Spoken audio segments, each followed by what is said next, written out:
Hi guys! Welcome back to my channel! Alright, ang ganda-ganda po ng topic po natin ngayon, investing's worst enemy, mga bagay na kailangan mong labanan. You have to combat. Umpisahan na po natin para mabilis po tayo. Arat na! Alright, so itutuloy pa rin po natin yung mga lessons po na matututunan po natin sa libro ni Howard Marks na The Most Important Guys, ang libro po na ito, isa pong valuable lesson na tinuturo ng libro na to, no? Kaya napaka-importante pag stock market investor po tayo, kasi ang goal po talaga ng book po na ito, paano po natin mabibit ang market, paano tayo makakakuha ng above average return. In short, kung gusto mo yumaman sa stocks, kailangan po talaga aralin natin ang libro na ito. Kaya ito na nga po, ang chapter po na i-feature ko sa libro na ito ay Combating Negative Influence. Guys, nire-recommend ko po basahin niyo po ang libro na to, no? Pero for now, pakinggan mo muna natin. Sit back and relax. Combating Negative Influences ang ating pag-uusapan, no? Okay guys, may mga opportunities po sa stock market tayo ay kumita ng malaki, no? Bakit may mga opportunities na pwede tayong kumita ng malaki? Kasi po may mispricing. Mali ang presyo ng stock. Bakit may nagkakamali ng presyo ang stock minsan? Kasi po merong mistake ang investor. Kaya po may opportunities dahil sa mispricing. Kaya may mispricing dahil sa mistake. Sa mistake nag-uumpisa po yan. So kung gusto po natin maging successful tayo sa ating investment, dapat nasa tamang side ka ng mistake. Wala ka sa wrong side. Nasa right side ka ng mistake. Ibig pong sabihin, bilang investor, hindi po dapat tayo ang nagkakamali. Dapat po yung ibang investor ang nagkakamali, tapos tayo yung nasa opposite side. Tayo dapat ang nagka-capitalize sa mistake ng ibang investor. Mahirap pong gawin yun. Alright. So, bakit ba nagkakaroon ng mistake sa stock market? Kasi po guys, kaya po may mistake sa stock market. Aminin po natin, hindi po purely objectives ang market participant. Although generally objective po ang mga market participant kasi pera po ang pinag-uusapan. Pero marami pong beses hindi po talaga objective. Emotions ang nananaig. Emotions, yung damdamin, yung bugso ng damdamin. Yung psychology talaga ang sumisira ng diskarte, no? Psychology plays a big part. Kaya ito po pag-uusapan po natin. Kaya po lagi pong sinasabi ni Warren Buffett po, no? Pagdating daw po sa stock investing, hindi daw po natin kailangan ng sobrang taas na IQ. Pero of course, syempre medyo dapat nasa average ka ng konti, di po ba? Pero hindi daw po kailangan na sobrang taas yung genius level, hindi daw po. Kasi nga po, mas importante, hindi yung IQ ang mamaster mo. Ang mamaster mo, yung psychology mo, yung emotions mo at psychology mo, no? We need to master our psychology and emotions para hindi tayo ang nagkakamali, bagkus tayo ang kumikita sa pagkakamali ng iba. Maliwanag po ba? Taas ang paa. Alright, so ibibigay ko na po ang 6 na psychological contributor na kailangang aware po tayo. 6 lang po ang ibibigay ko po sa inyo. Isa-isahin na po natin. Una po sa lahat, greed.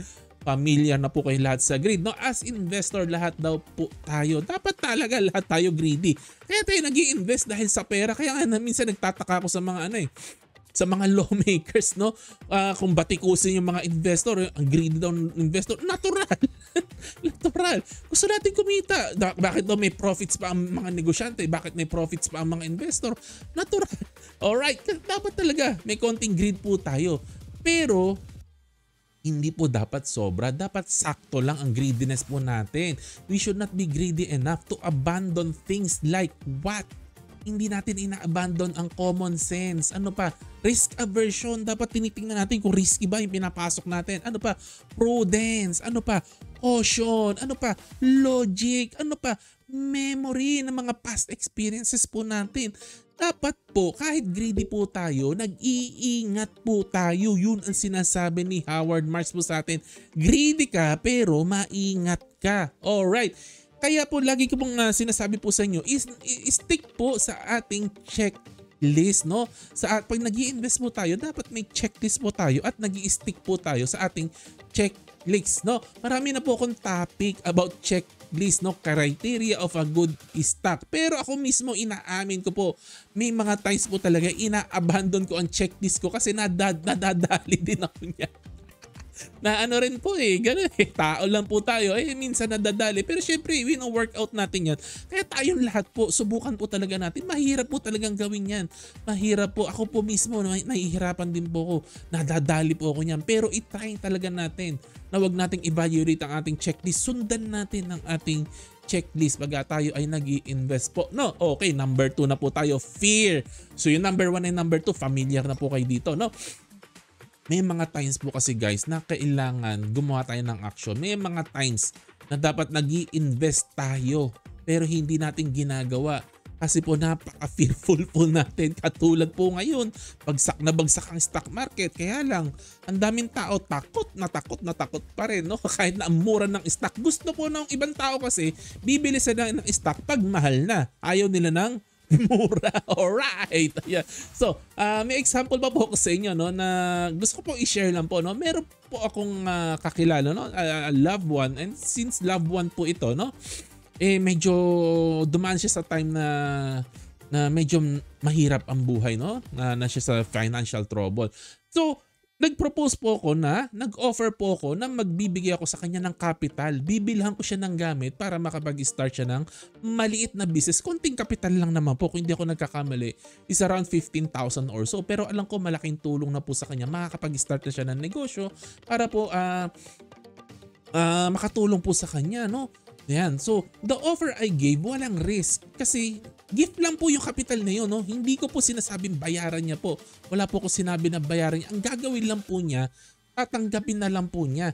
Tatanggapin na lang po niya yung offer ko, no? At ayun na lang, magluluto na lang siya or magde-negosyo na lang. Tapos okay na. Pero hindi pa rin niya po tinanggap, inayawan niya rin po kasi ang dami niyang sapot sa utak, ang dami niyang negative what ifs, ang dami niyang what ifs. Paano pag ganito, paano pag gano'n, paano pag ganyan, paano pag gano'n. Wala, hindi niya tinanggap kahit walang risk. Bigay na lang po yan, bigay ko na lang po sa kanya, ayaw pa po niya. Yan po ang sinasabi ko po, sobra yung fear niya, sobra po ang fear niya. We have to be greedy, we have to be fearful. Ito po, dalawang emotions po to, napaka-basic po na to. Dapat parehas tayo may greed, may fear. Ang mahirap po dito, nasaan yung balance between the two. Kasi pag napunta ka sa extreme ng fear and greed, madadali ka, mistake ang mangyari po sa inyo. No? So, very very important po, greed and fear, na i-check po natin na mabuti po. No? Alright, number 3 na po tayo, dismiss logic. Nandito rin po sa libro ni Howard Marks, no? Psychological ano po ito na pangyayari na dinidismiss natin yung logic. Ayan po, no, wag po tayo maki-carried away sa energy and emotion ng market. Ang market po napaka-energetic, napaka-emotional po ng market. Kaya po dapat objective po tayo. Dapat po logic ang pinapagana natin. Sabi nga po ng magulang, di ba, pag magjojowa, wag puso pagaganahin mo. Utak, wag puso, utak, logic. Dapat walang emotion po pag nag-i-invest po tayo kasi pera po yan, no? Always look at the data. Kasi po yung data po, kinakausap po tayo ng data, no? Yung financial report po, may sinasabi po sa atin, ang financial report, yun ang pakikinggan po natin, no? Mababa ba ang utang niyan? Maganda ba ang growth prospect? Ayan, mura ba? Yun ang ibig ko pong sabihin. Yun ang logic. Tsaka po tayo papasok po, no? Kalipulad po niyan. Bibigyan ko po ng example, si Double Dragon, no? From 2 pesos, lumipad po yan hanggang dumating ang 80 pesos. In short amount of time, hindi ko po alam kung gaano katagal, kung 2 years lang po ba yan or what, no? Pero lumipad po yan from 2 pesos to 80 pesos. Nasaan po ang logic po niyan? May ganyan bang stock from 2 pesos naging 80 pesos in 2 years? Ano pa? Yung dito, lumipad din po, no? Ang laki ng inilipad po niyan. And then ngayon po, bumabagsak na po. Ayan po, no?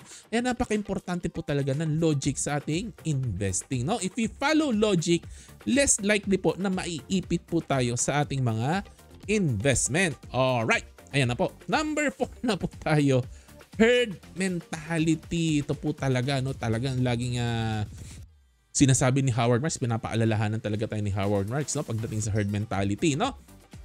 Meron daw po isang experiment, kwento-kwento po muna tayo, no. Yung 1951 Solomon Asch Conformity Line Experiment Study. Tingnan niyo po itong target line. Sino po siya dito sa ABC kung titingnan po ninyo? Sino siya dyan? Di ba yung letter C? Obvious na obvious po, letter C po ang sagot niyan. Yung target line, ang katulad po niya, itong si C. Tama po ba? Oh. Ngayon, gumawa po sila ng experiment na marami pong participant, no? And then, yung karamihan, yung lahat ng participant po dito ay ano lang po ito, actors po, no? Parang ibig sabihin, binayaran sila na magbigay sila ng maling sagot. Halimbawa, sinabi po nila, imbis na C, ang sasabihin nila, no? Actors sila eh. Ibig sabihin, they're into the prank, no? Parang ganon. Mali ang sagot nila, parang letter A. Imbis na si A ang sa sinabi nilang lahat. Ngayon, isa lang po ang dyan ang hindi into the joke. May isa lang pong innocent participant niya. Tinitingnan nila kapag lahat ng previous na sumagot, puro mali ang sinagot, puro letter A, letter A, letter A. Pero obvious naman na letter C ito. Ano ang isasagot nitong ngayon? Nitong innocent participant. At ang na-discover po nila, marami po dito sa mga innocent participant, bumigay sila. Yung maling sagot na rin po ang ibinigay nila kasi natatakot sila na kasi yung mga nauna sa kanya, puro mali yung sagot, natatakot siya na humiwalay sa opinion po ng iba. Yun po ang sinasabi ko po sa inyo. Malakas po kasi ang tendency po natin as human, as tao na sundan natin ang opinion ng crowd. Kahit na po minsan yung logic, yung utak natin sinasabi parang mali yung crowd. Parang mali yung sinasabi ng crowd, no? Pero wala eh. Yung talagang nape-pressure tayo na sundan po sila. Yun ang sinasabi ni Howard Marks, wag ganon. O bibigyan ko kayo ng example ha. Bigyan ko kayo ng example. May mga stock ngayon. Sobrang mahal. Ang PE ratio nagre-range ng 30 to 40 times earnings.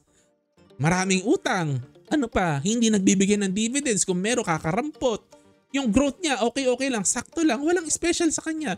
Bakit siya nagtitrade ng 30 to 40 times earnings? Yun ang tanong eh. Kasi branding, ano pa? Kasi iniisip ng maraming tao, ano pa? Pati yung brokers and opinion, yung mga analysts, yun na rin ang opinion. So lahat ng tao, yun na rin ang opinion na high quality daw yung stock na yan. Kaya bibilin mo siya ng 30 to 40 times earning kahit marami siyang utang at hindi nagbibigay ng dividends at hindi naman masyadong nag-grow ng ganong kaganda. Tanong naman po ngayon, no? Bakit may mga stock ngayon ang PE ratio sobrang baba? 5 ang PE ratio. Walang utang. Ang laki-laki ng dividends. Maganda ang growth rate. Pero ang baba ng PE ratio. Ayun po eh. Herd mentality po eh. Ayun, no? So, nobody is buying them. Walang bumibili sa kanya kasi walang analyst na pumapansin.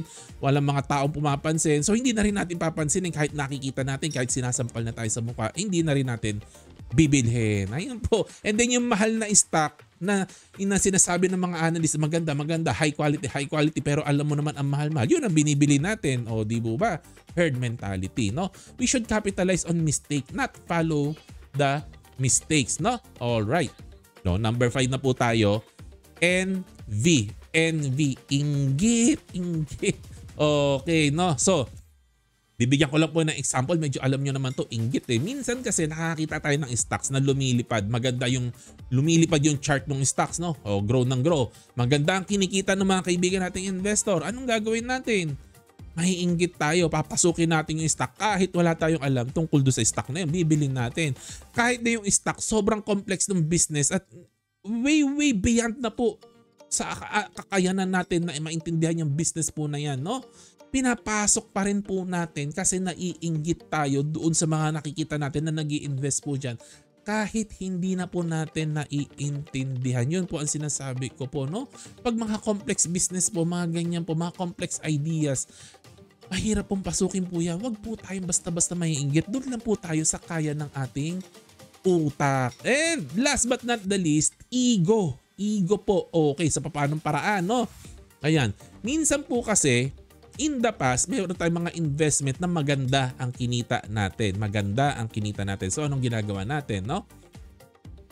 We always need to have the humility na i-admit po natin sa ating sarili kahit may mga past na tayo ng mga investment, ang laki-laki ng kinita natin, kailangan po lagi nating iniisip, baka tsamba lang po yan.